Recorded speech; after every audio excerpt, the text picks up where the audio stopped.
Welcome back to another episode of True Crime Untold Cases. I'm your host, Harper Quinn. On a warm summer night in 1991, the peaceful Trans-Canada Highway near Blind River, Ontario, became the scene of a horrific crime that would haunt the region for decades.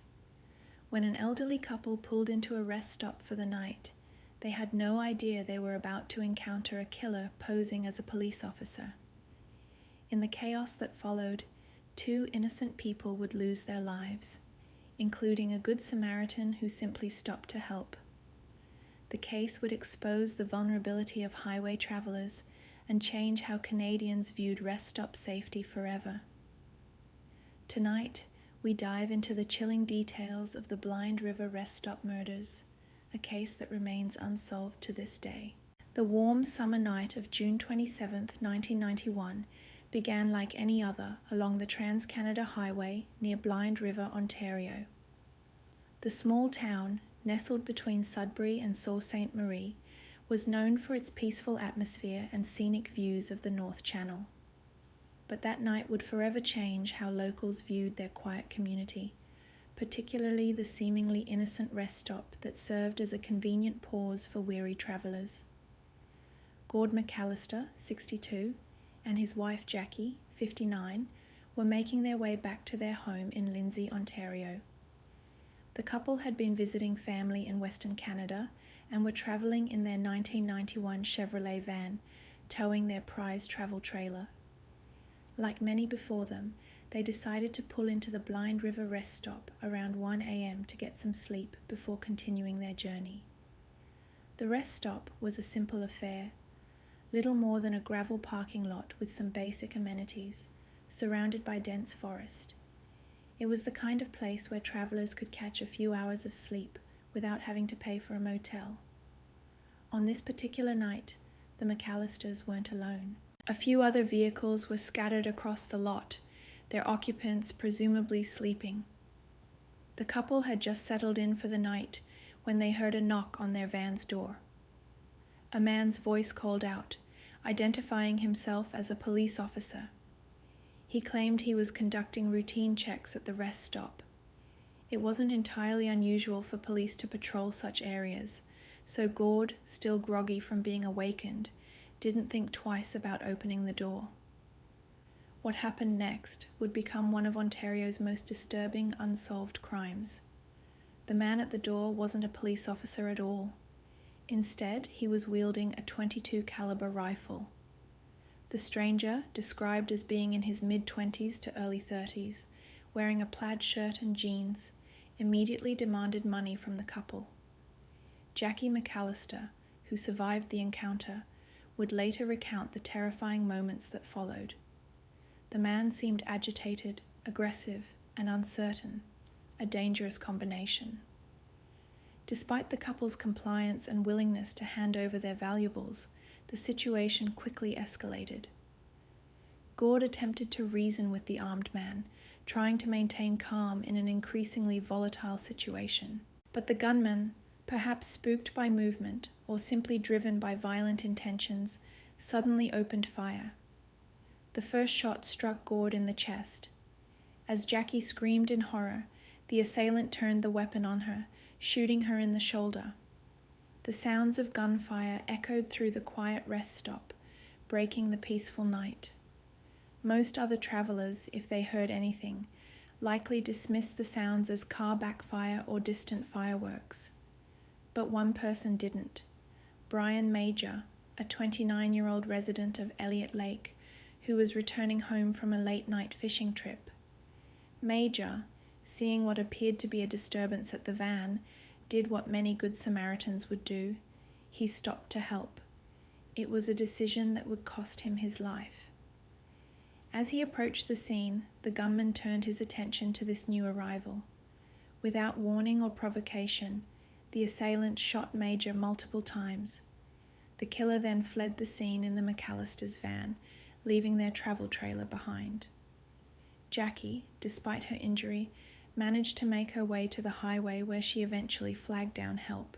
When police arrived at the scene, they found a horrific tableau. Gord McAllister and Brian Major were dead, and Jackie was severely wounded but alive, the only witness to this senseless act of violence. The immediate response was massive. The Ontario Provincial Police launched one of the largest manhunts in the region's history. The stolen van was found abandoned the next day in Blind River itself, roughly 5 kilometers from the rest stop. The vehicle had been wiped clean of fingerprints, suggesting the killer was methodical enough to cover his tracks despite the chaos of the crime. The investigation revealed several disturbing details about the attack.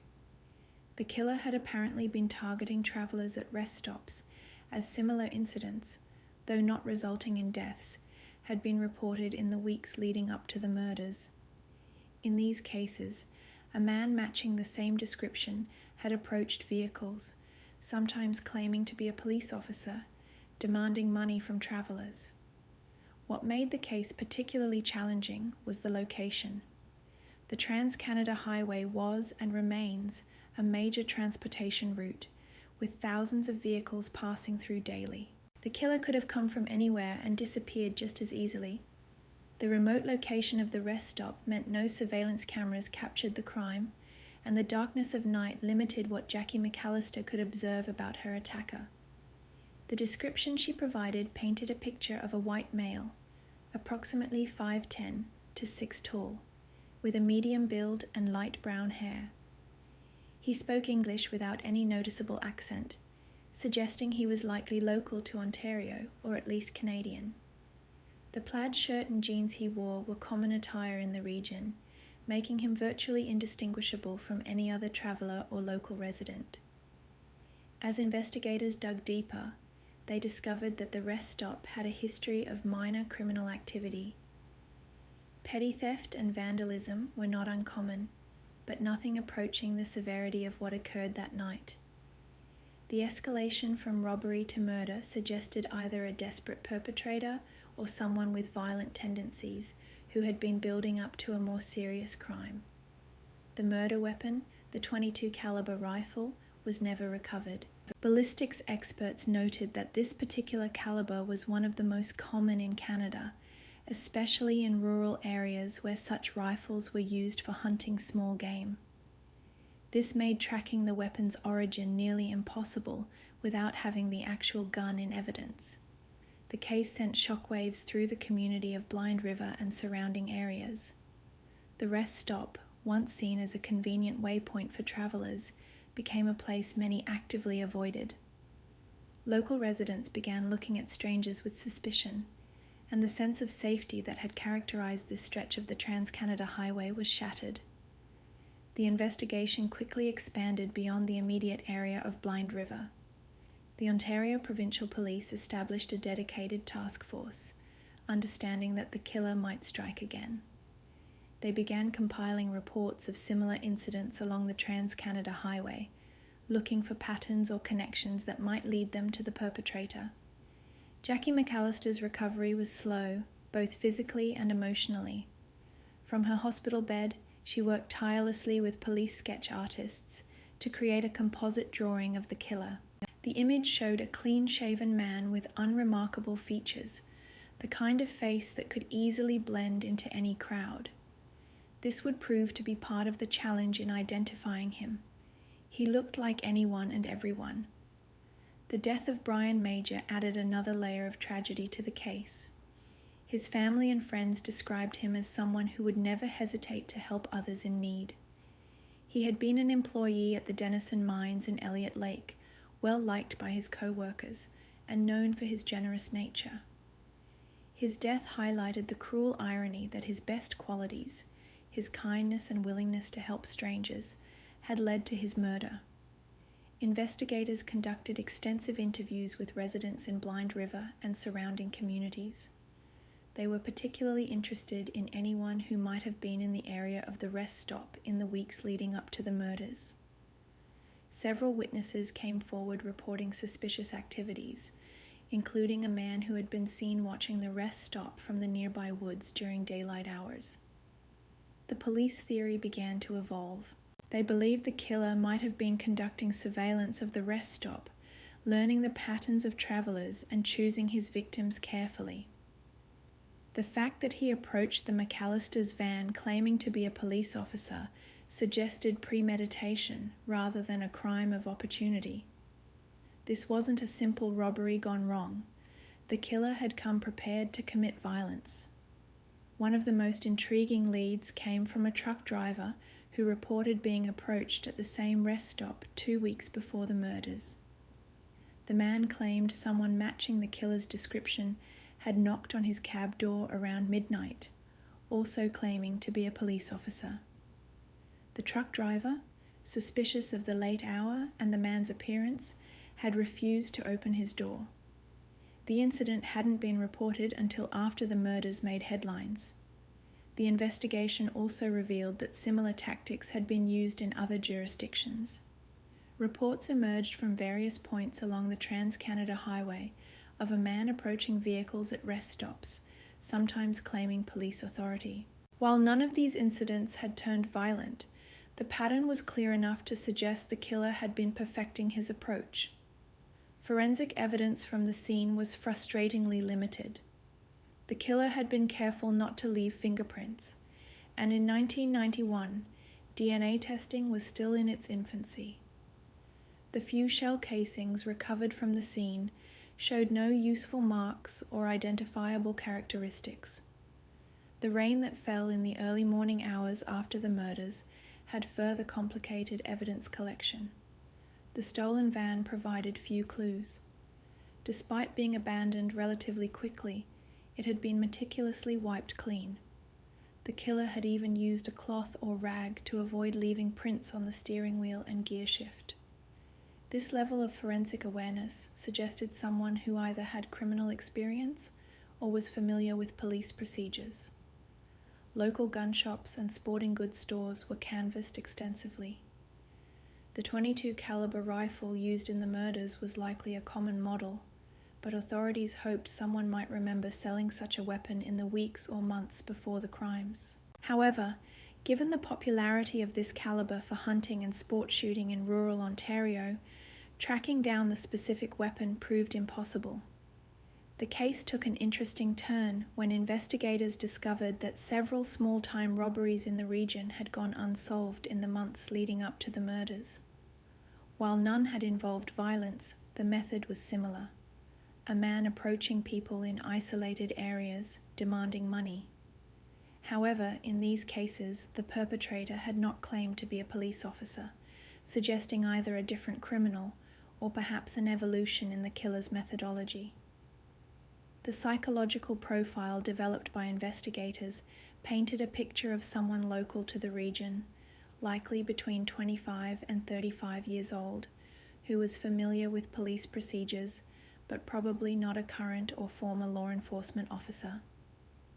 The profile suggested someone who might work in a position of minor authority, possibly security or a similar field, who craved the power and control that came with impersonating a police officer. As months passed, the investigation began to cool. Despite the extensive manhunt, the widespread media coverage, and the numerous tips from the public, the killer's identity remained a mystery. The case affected the entire region profoundly. Rest stops along the Trans-Canada Highway began installing better lighting and emergency phones. Some were closed entirely during overnight hours. The incident changed how people viewed highway travel and their vulnerability while on the road. The impact on Jackie McAllister was permanent. Beyond her physical wounds, she carried the psychological scars of watching her husband murdered and nearly losing her own life. In subsequent interviews, she spoke about the importance of being vigilant and aware of one's surroundings, even in seemingly safe places. Her story became a cautionary tale about the dangers of assuming someone is legitimate just because they claim authority.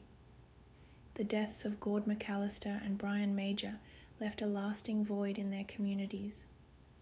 Gord was remembered as a loving husband and father who had been looking forward to spending more time with his grandchildren in retirement.